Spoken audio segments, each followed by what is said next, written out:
வணக்கம். ஒரு புதிய வாழ்க்கை நிகழ்ச்சிக்கு உங்களை அன்புடன் வரவேற்கிறோம். இந்த நிகழ்ச்சியின் மூலமாக உங்களை சந்திச்சதில் ரொம்பவே சந்தோஷப்படுறோம். தேவன் ஒவ்வொரு புதிய நாளையும் புதிய கிருபையாக நமக்கு தந்திருக்கிறார். அந்த வகையில் இன்னைக்கு நமக்கு ஒரு புதிய கிருபையை தேவன் தந்திருக்கிறார். நம்ம அவருடைய அன்புக்கு தகுதி இல்லாதவர்களாக இருந்தாலும் கூட அவருடைய கிருபையை நமக்கு தருகிறார். நம்ம நிகழ்ச்சி 20 வருடங்களை முடிக்க போகுது. உங்களுக்கு தெரிஞ்சிருக்கும், இந்த 20 வருடங்களா தேவன் நம்மை வழிநடத்தி வந்திருக்கிறார்.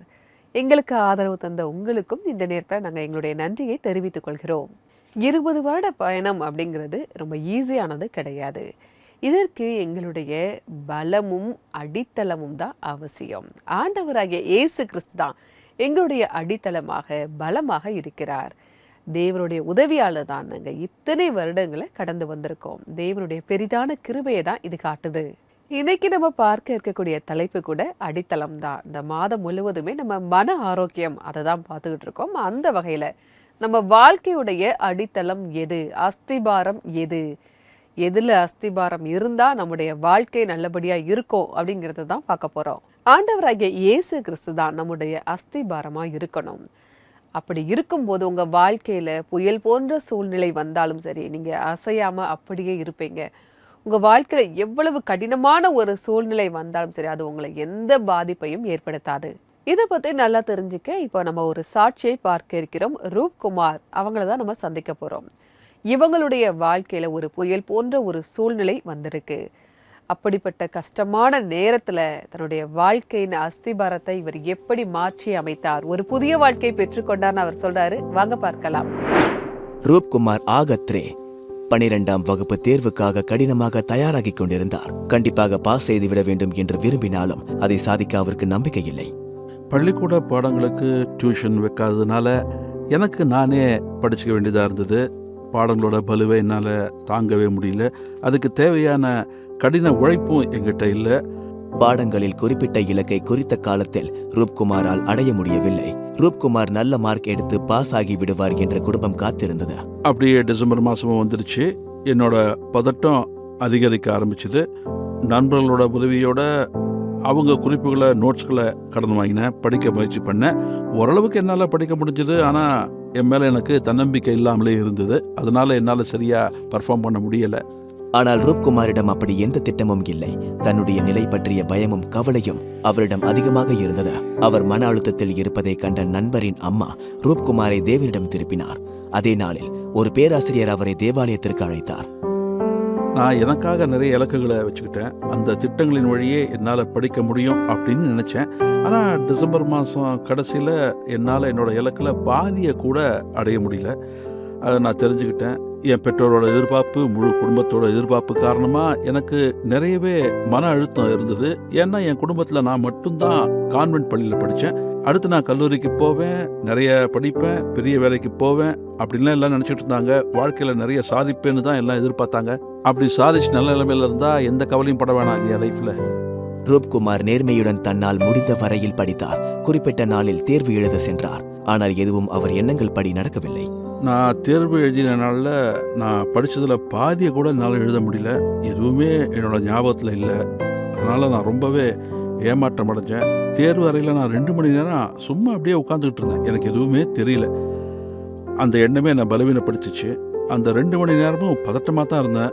நான் படித்ததை நினைவில் கொண்டு வர என்னால் முடியவே இல்லை. எக்ஸாம் பேப்பரில் நான் என்னால் எதையும் எழுதவும் முடியல. அப்புறம் நேராக என் ஃப்ரெண்டு வீட்டுக்கு தான் போனேன். அப்போ அவனோட அம்மா சொன்னாங்க. மீண்டும் நம்பிக்கையுடன் மற்றும் குடும்பத்தின் ஆதரவுடன் ரூப்குமார் அனைத்து தேர்வுகளையும் எழுதினார். இந்த காலகட்டத்தில் ஆண்டவருடன் அவருக்கு இருந்த உறவு ஆழமானது மற்றும் பலமும் ஆனது. தொடர்ந்து வேத வாசிப்பு எனக்கு புதிய அனுபவத்தை கொடுத்தது. இந்த அனுபவம் வந்ததும் என்னுடைய விசுவாசம் பலப்பட்டது. நான் ஆண்டவரோட பேசணும்னு ஆசைப்பட்டேன். அதனால நான் ஜெபம் செய்வதை கற்றுக்கிட்டேன். பலரும் அடிக்கடி ஜெபம் செய்கிறத நான் பார்த்துருக்கேன். ஆனால் இதுக்கு முன்னாடி நான் ஜெபம் செஞ்சதே கிடையாது. எனக்கு தேர்வுகளுக்கு முன்பாக நான் ஒவ்வொரு நாள் காலையும் ஜெபம் செஞ்சுட்டு தான் தேர்வுகளை எழுதினேன். நான் தேர்வுகளை நல்லா எழுதினேன். ஏன்னா நான் இயேசு கிறிஸ்துவை ஏற்றுக்கிட்டேன். அதனால எனக்குள்ள எந்த கவலையுமே இல்லாமல் இருந்தேன். இயேசு ஆண்டவரின் உதவியோடு ரூப்குமார் தனது தேர்வில் வெற்றிகரமாக பாஸ் செய்து இருந்தார். நான் ரிசல்ட்டை பார்க்க போனேன். எனக்குள்ள ஒரு நம்பிக்கை இருந்துச்சு. ஆன்லைன் சேவைகள்லாம் அப்போ கிடையாது. பரீட்சையில் தேர்வு பெற்றவர்களோட பேர் பட்டியல் அங்கே ஒட்டிருந்தது. அந்த பட்டியலில் என்னோட பேர் இருந்துச்சு. நான் ரொம்ப மகிழ்ச்சியாக இருந்தேன். உடனே லேண்ட்லைன் ஃபோனில் என் அம்மாவை கூப்பிட்டு நான் பாஸ் பண்ண விவரத்தை சொன்னேன். இந்த வெற்றி ரூப்குமாரை மிகவும் நம்பிக்கைக்கு உரியவராக மாற்றியது. அவர் தனது கல்வியை தொடர விரும்பினார். சிறு பிள்ளைகளுக்கு டியூஷன் எடுத்து மற்றும் சின்ன வேலைகள் செய்து சம்பாதித்து தன் படிப்பையும் தொடர்ந்தார். அதுக்கப்புறம் நான் டியூஷன்லாம் எடுக்க ஆரம்பித்தேன். எனக்கு அறிவுமான ஒரு பள்ளியில் சிறிய நிர்வாக பொறுப்பை ஏற்றுக்கிட்டேன். இதனால் என்னோட வருமானம் பெருகிச்சு. நான் தொடர்ந்து ஆண்டவருக்கும் எனக்குமான உறவை பலப்படுத்திக்கிட்டே வந்தேன்.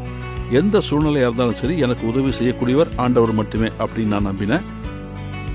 என்னோட வாழ்க்கை தடங்கலின்றி போச்சு. இப்போ நான் இந்த பள்ளியில் 14 வருஷமாக ஒரு ஆசிரியராக இருக்கேன். அதாவது நான் ஸ்கூலை முடிச்சுட்டு யூனிவர்சிட்டியில் படித்தேன். 9ஆம் வகுப்பில் சமூகமும் ஆங்கிலமும் கற்பிக்கிறேன். இப்போது ரூப்குமாருக்கு திருமணமாகி இருக்கிறது. அன்பான மனைவியும் ஒரு மகளும் ஆண்டவரின் ஆசீர்வாதமாக கிடைத்திருக்கிறது. ஆண்டவர் சமாதானமான மகிழ்ச்சியான வாழ்க்கையை கொடுத்திருக்கிறார். அதற்கு அவர் நன்றியுள்ளவராகவும் இருக்கிறார். நம்மோட வாழ்க்கையில வெற்றி மற்றும் ஆசீர்வாதங்களுக்கு கிறிஸ்துவே முதல் காரணமாகிறார். அதன் பிறகுதான் மனிதர்களை நான் சொல்லுவேன். குறிப்பா எப்பவும் எனக்கு ஆதரவா நின்ன என்னோட குடும்பம், என்னோட பிரைமரி ஸ்கூல் டீச்சர்கள், இவங்க எல்லாருமே என்னோட நன்றிக்கு உரியவங்க தான். ஆனால் என்னோட போராட்ட காலத்திலிருந்தே என்னோட வாழ்க்கைக்கு பலமான அஸ்திவாரமாக இருந்தது ஜெபம் மட்டும்தான். நம்ம எல்லாருக்கும் ஜெப வாழ்க்கை ரொம்ப முக்கியம். அது பெரிய ஜெபமாக இருக்கலாம், சின்ன ஜெபமாக இருக்கலாம். எதுவாக இருந்தாலும் சரி ஜெபம் செய்யணும். அது உங்கள் மனசை நிறைவாக்கும்.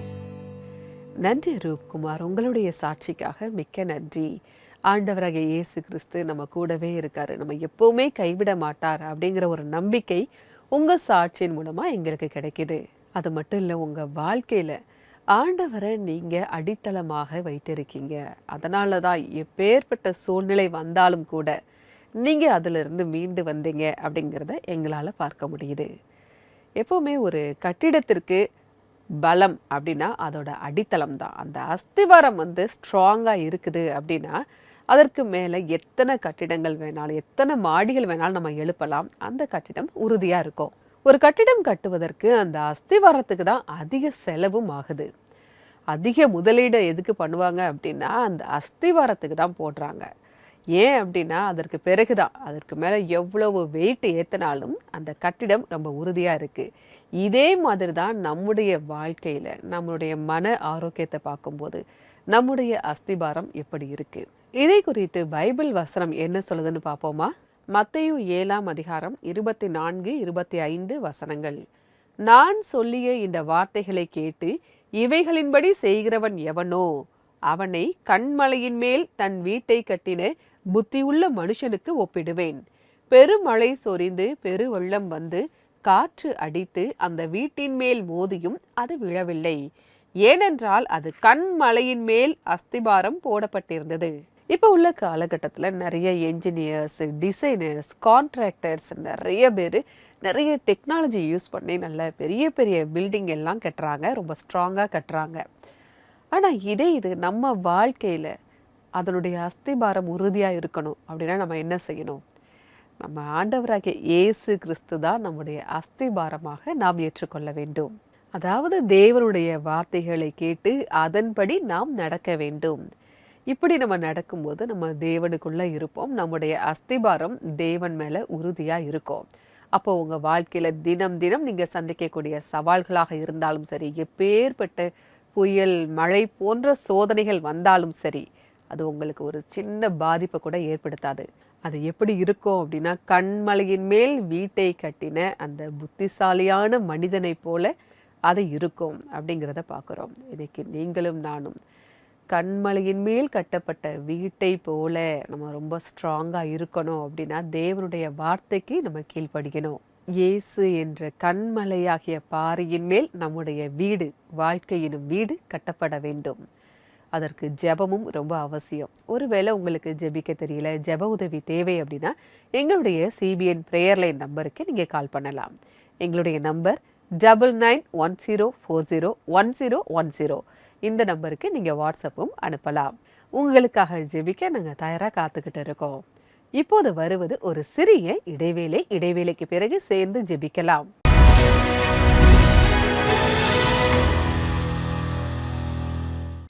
உங்களுடைய தாய்மொழியில் தேவனுடைய வார்த்தைகளை கேளுங்கள். சிபிஎன் இந்தியா யூடியூப் சேனலில் உங்களுக்காக வல்லமையான பிரசங்கங்கள், அழகான பாடல்கள், வல்லமை உள்ள சாட்சிகளை கொண்டு வருகிறது. இப்பொழுது உங்களுடைய தாய்மொழியில் இந்திய மாநில மொழிகள் ஹிந்தி, பஞ்சாபி, லடாக்கி, குஜராத்தி, தமிழ், மலையாளம் மற்றும் இன்னும் பல மொழிகளில். இந்தியாவின் அருகில் இருக்கும் நாடுகளின் மொழிகள் சிங்கள மொழி மற்றும் நேபாளி மொழியில்.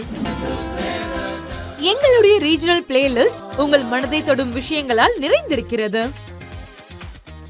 இது உங்களை ஊக்குவிக்கிற விஷயங்களை பார்ப்பதற்கும், பைபிள் வசனங்களை உங்களுக்கு கற்றுத் தருவதற்கும், மேலும் உங்களுக்கு நம்பிக்கையை தருவதற்குமான ஒரு வாய்ப்பாகும். இவை எல்லாமே உங்களுடைய தாய்மொழியில் ஒரு கிளிக் செய்தாலே போதும். இன்றைய சிபிஎன் இந்தியா யூடியூப் சேனலை சப்ஸ்கிரைப் பண்ணுங்கள். உங்களுடைய மனதில் நேரடியாக பேசும் நிகழ்ச்சிகளை நீங்கள் பாருங்கள்.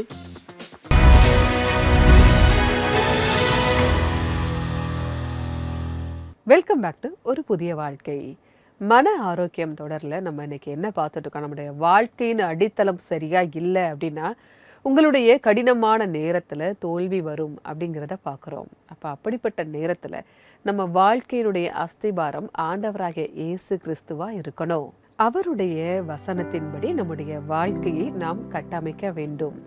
ஆனால் நிறைய பேருடைய அஸ்திபாரம் எப்படி இருக்கு தெரியுமா? வெள்ளியினாலும் பொன்னினாலும் பல விலை மதிப்புள்ள பொருட்களாலும் அவங்களுடைய அஸ்திபாரம் இருக்கு. அவங்கெல்லாம் என்ன நினைக்கிறாங்கன்னா, இதெல்லாம் வாங்கினா என்னுடைய எதிர்காலம் ரொம்ப நல்லா இருக்கும் அப்படின்னு அவங்க நினைக்கிறாங்க. ஆனா அப்படி கிடையாது. அவருடைய வார்த்தையின்படி நடக்கிறவன் எவனோ அவன் கண்மலையின் மேல் கட்டப்பட்ட வீட்டிற்கு ஒப்பாயிருக்கிறான் அப்படிங்கிற மாதிரி பார்க்கிறோம். நாமும் கூட அப்படிப்பட்ட கண்மலையில் கட்டப்பட்டவர்களாக இருக்க வேண்டும். இப்போ நான் உங்களுக்காக ஜெபிக்க போறேன். நீங்க என் கூட சேர்ந்து ஜெபிக்கலாம். அன்பின் பரலோக பிதாவே, இந்த நேரத்திற்காக நன்றியோடு உம்மை துதிக்கிறோம் அப்பா. அப்பா, நீங்கள் எங்களுக்கு தந்திருக்கக்கூடிய இந்த வாழ்க்கைக்காக நன்றி ஆண்டவரே. எங்களுடைய வாழ்க்கையின் அஸ்திபாரமாக நீங்கள் இருக்க எங்களுக்கு கிருபை செய்யுங்க ஆண்டவரே. உம்முடைய வசனத்தின்படி நடக்க எங்களுக்கு உதவி செய்யுங்கப்பா. ஞானத்தை தாங்க கர்த்தாவே. அப்பா, இந்த நேரத்திலும் அப்பா பெரிய சவால்களுக்கு நடுவே, துன்பங்களுக்கு நடுவே இருக்கவங்களுக்காக ஜெபிக்கிறோம் ஆண்டவரே. நீங்க அவங்களுக்கு ஆறுதலை தாங்க, சமாதானத்தை தாங்க. உம்மாலே கூடாத காரியம் எதுவும் இல்லை ஆண்டவரே. அவங்களுடைய வாழ்க்கையின் அஸ்திபாரத்தை நீங்க கட்டுங்க சுவாமி. உம்மாலே கூடாத காரியம் எதுவும் இல்லை கர்த்தாவே. இயேசுவே எங்களுடைய வாழ்க்கையின் அஸ்திபாரமாக இருக்கட்டும் சுவாமி. அப்படி இருக்கும்போது நாங்கள் எப்பேற்பட்ட சவால்கள் வந்தாலும் எங்களால் ஜெயிக்க முடியும். புயல் போன்ற சூழ்நிலை வந்தாலும் எங்களுடைய வாழ்க்கை அசையாமல் அப்படியே இருக்கும் கர்த்தாவே. அப்படிப்பட்ட கண்மலையின் மீது கட்டப்பட்டவர்களாக இருக்க, புத்தி உள்ளவர்களாக இருக்க நீங்க எங்களுக்கு உதவி செய்யுங்க. மீட்பர் இயேசுவின் மூலமா ஜெபம் கேளும் பரமபிதாவே. ஆமேன், ஆமேன். உங்களுடைய வாழ்க்கையை ஜெபத்தை சார்ந்து இருக்கும்படியா நீங்க பார்த்துக்கோங்க. எந்த வேலை செஞ்சாலும் ஜெபம் செஞ்சு தொடங்குங்க. நிச்சயமா அதுல ஒரு மாற்றத்தை உங்களால பார்க்க முடியும். இன்னைக்கு மதியம் 3 மணிக்கு சிபிஎன் இந்தியா ஃபேஸ்புக்கில் நம்ம லைவாக ப்ரேயர் பண்ண போகிறோம். உங்ககிட்ட ஏதாவது ஜெப விண்ணப்பங்கள் இருந்தால் நீங்கள் எங்களுக்கு தெரியப்படுத்தலாம். நம்முடைய நிகழ்ச்சியின் 20வது ஆண்டு கொண்டாட்டத்திற்கான ஒரு வாழ்த்து செய்தியை பார்ப்போம். Praise the Lord. ஆண்டவரை பெருமைப்படுத்துங்கள். நீங்கள் உலகின் ஒளியாய் இருக்கிறீர்கள். ஒளியின் வேலை இருளை அகற்றுவது மற்றும் ஒளியை கொண்டு வருவது. அந்த நல்ல வேலையை கடந்த 20 ஆண்டுகளாக சிபிஎன் செய்து வருகிறது. இந்த நீண்ட பயணத்தில் சிபிஎன் பலருடைய வாழ்க்கையை தொட்டிருக்கிறது. அவர்களது வாழ்க்கையிலிருந்து இருளை அகற்றி ஒளியை கொண்டு வந்திருக்கிறது. உண்மையான கடவுளை அவர்கள் சந்திக்க உதவி செய்திருக்கிறது. நான் முழு சிபிஎன் குழுவிற்கு வாழ்த்துகள் கூறுகிறேன். மேலும் நான் பிரார்த்திக்கிறேன். நீங்கள் உங்கள் 100வது ஆண்டு விழாவை மிக சிறப்புடன் கொண்டாட வாழ்த்துகிறேன். மீண்டும் என்னுடைய வாழ்த்துக்கள். God bless you.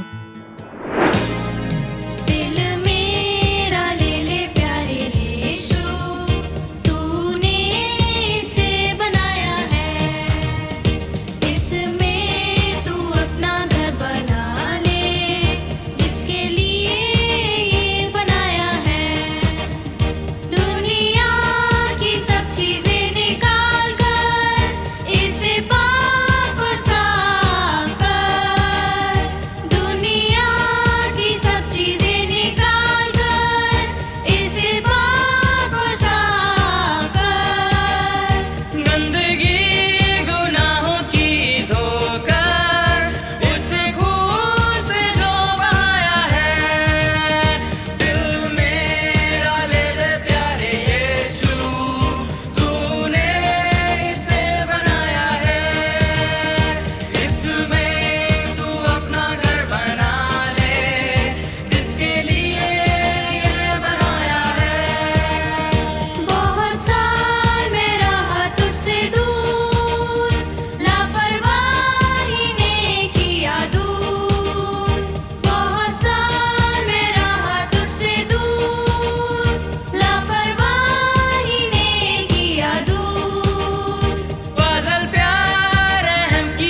बख्शिशें की सब्र कर मुझे दिखाया है।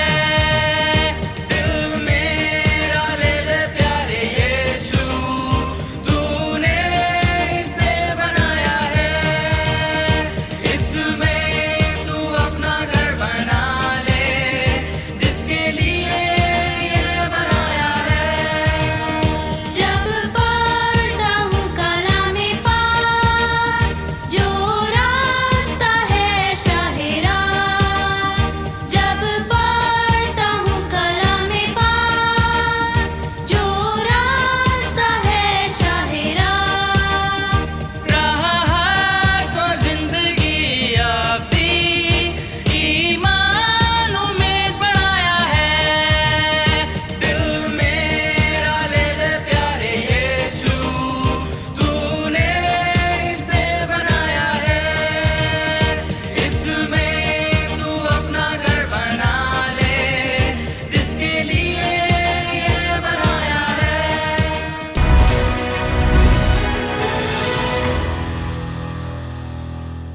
சிபிஎன் பிரேயர் லைன் லைவ் ஒவ்வொரு மாசமும் முதல் மற்றும் மூன்றாவது செவ்வாய்க்கிழமை மதியம் 3 மணிக்கு புதிய வாழ்க்கை நிகழ்ச்சியின் Facebookல வருது.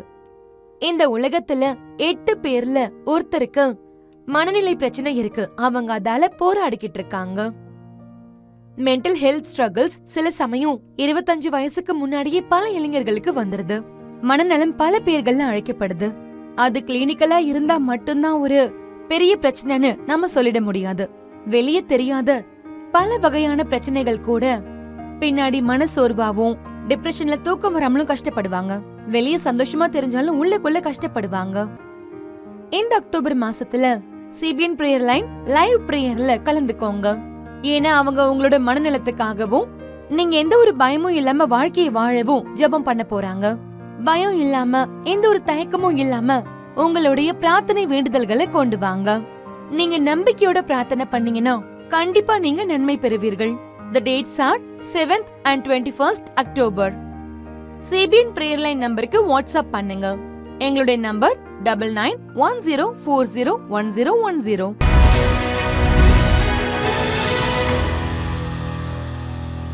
வெல்கம் பேக் டு ஒரு புதிய வாழ்க்கை. மனம் நலம் பற்றி தான் நம்ம பேசிக்கிட்டு இருக்கோம். இந்த வேகமான உலகத்துல நம்ம தேவனுடைய பிள்ளையா வாழ்வது முக்கியமா இருக்கு. அதாவது நம்ம ஜெயிக்கதை மட்டும் நினைச்சு நம்ம செயல்பட்டோம் அப்படின்னா தேவனுடைய பிள்ளையா இருப்பது ரொம்ப கஷ்டமா இருக்கு. நம்ம வாழும் போதே தேவனுடைய பிள்ளையாக வாழும்படி நம்ம அழைக்கப்பட்டிருக்கிறோம். அதற்கு ஆண்டவராகிய இயேசு கிறிஸ்து தான் நம்முடைய வாழ்க்கையின் அஸ்திபாரமா இருக்கணும். அப்படி இருந்தா மட்டும்தான் உங்க வாழ்க்கையில புயல் போன்ற சூழ்நிலை வந்தாலும் சரி, பெருமழை வந்தாலும் சரி, எப்படிப்பட்ட சூழ்நிலைகள் இருந்தாலும் சரி, உங்களால நிலைச்சி நிற்க முடியும். எந்த பாதிப்பும் உங்களை அணுகவே அணுகாது. உங்க வாழ்க்கையில ஒரு முன்னேற்றத்தையும் பார்க்க முடியும். இப்போது ஏதேனும் சந்தேகம் பகுதியை பார்ப்போம்.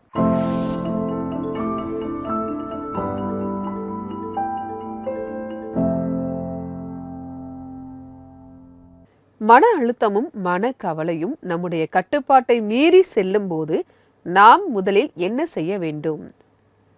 உங்க கேள்விக்காக நன்றி. இது நான் பைபிள் வசனத்துல இருந்தே சொல்றேன். வருத்தப்பட்டு பாரம் சுமக்கிறவர்களே, நீங்கள் எல்லாரும் என்னிடத்தில் வாருங்கள், நான் உங்களுக்கு இளைப்பாறுதல் தருவேன் அப்படின்னு ஆண்டவராகிய இயேசு கிறிஸ்து சொல்றாரு. அப்போ முதல்ல நம்ம போக வேண்டிய இடம் ஆண்டவர்கிட்ட தான் நம்ம போகணும். தேவனிடத்தில் நீங்க செல்லும் போது அவர் தான் உங்களுக்கு முதல் தஞ்சமா இருக்காரு. அப்ப நீங்க போகும்போது அவர் உங்களுடைய கஷ்டமான சூழ்நிலைகள், உங்களுடைய கவலைகள் எல்லாவற்றையுமே மாற்றி போடுகிறார். உங்களுக்கான பதில் கிடைச்சிருக்கும்னு நான் நம்புறேன். வந்திருக்கக்கூடிய அடுத்த கேள்வியை பார்க்கலாம். முதலில் தேவனை நேசியுங்கள் என்று அடிக்கடி பலரும் சொல்ல கேட்கிறோம். இப்படி வேதாகமத்தில் கொடுக்கப்பட்டிருக்கிறதா? நம்ம எல்லாருமே தேவனால படைக்கப்பட்டிருக்கோம். அவருடைய அன்பின் அடையாளமா நம்ம இருக்கோம். அதனால முதலாவது நேசிக்கக்கூடியவங்களா நம்ம இருக்கோம். வேதாகமத்திலுமே சொல்லப்பட்டிருக்கு, அவர் மீது நீங்க அன்பு செலுத்தணும், அவருடைய நீதியையும் ராஜ்யத்தையும் தேட வேண்டும், மற்ற எல்லாத்தையுமே அவர் நமக்காக செய்வார். நாம் தேவனை நேசிக்கும் போது, அவர் மேல நம்பிக்கை வைக்கும் போது நமக்காக அவர் எல்லாவற்றையுமே செய்கிறார். உங்களுக்கான சந்தேகம் தீர்ந்திருக்கும் அப்படின்னு நாங்க நம்புறோம். ஒருவேளை இந்த நிகழ்ச்சி பார்த்துட்டு இருக்கக்கூடிய உங்ககிட்ட இது போன்ற சந்தேகங்கள் இருந்தால் நீங்கள் எங்களுக்கு தெரியப்படுத்தலாம். அதற்கு சிபிஎன் இந்தியா யூடியூப் சேனலில் கமெண்ட் செஷனில் பதிவு பண்ணுங்க. இப்போது இன்றைக்கான பைபிள் வசனம் என்ன அப்படிங்கிறத பார்க்கலாம். ஆகையால் நீங்கள் கர்த்தராகிய கிறிஸ்து இயேசுவை ஏற்றுக்கொண்டபடியே அவருக்குள் வேர் கொண்டவர்களாகவும் அவர் மேல் கட்டப்பட்டவர்களாகவும் அவருக்குள் நடந்து கொண்டு நீங்கள் போதிக்கப்பட்டபடியே விசுவாசத்தில் உறுதிப்பட்டு ஸ்தோத்திரத்தோடே அதிலே பெருகுவீர்களாக.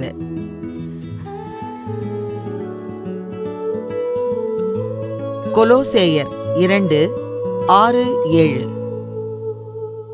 தேவனுக்குள்ளாக நம்முடைய வாழ்க்கையின் அடித்தளத்தை நம்ம உறுதியாக்கி கொள்ளும்போது அது எப்பவுமே நமக்கு நிரந்தரமா இருக்கு, பலமாகவும் இருக்கு. நம்முடைய மன ஆரோக்கியத்திற்கு இது ரொம்பவே உதவி செய்யக்கூடியதா இருக்குது. இதை தான் நம்ம சாட்சியா பார்த்தோம் இல்லையா? அவங்களுடைய வாழ்க்கையிலுமே நம்மளால பார்க்க முடிஞ்சுது. அவங்களுக்கு உதவி செய்த தேவன் உங்களுக்கும் உதவி செய்ய வல்லவராக இருக்கிறார். நம்முடைய நிகழ்ச்சியில நிறைய இடங்கள்ல இருந்து ஸ்பெஷல் பாடல்கள், சாட்சிகள், பிரசங்கங்கள் எல்லாவற்றையுமே நாங்கள் உங்களுக்காக வழங்கிக்கிட்டு இருக்கோம். இதை CBN இந்தியா யூடியூப் சேனலையும் நீங்கள் பார்க்கலாம். இப்போது ஒரு ஸ்பெஷலான ஒரு பாடலை தான் நம்ம பார்க்க போகிறோம். கர்வாலி மொழியில் இந்த பாடல் அமைஞ்சிருக்கு. அது மட்டும் இல்லை, நம்ம 20 வருடங்களை முடிக்க போகிறோம். இதற்கான அந்த மெமரிஸ் பார்க்குற மாதிரியாக இந்த பாடல் அமைஞ்சிருக்கு. வாங்க பார்க்கலாம். இதோட நான் வேறொரு எபிசோடில் உங்களை சந்திக்கிறேன். அதுவரை கர்த்தருடைய கிருபை உங்கள் அனைவரோடும் கூட இருப்பதாக. God bless you.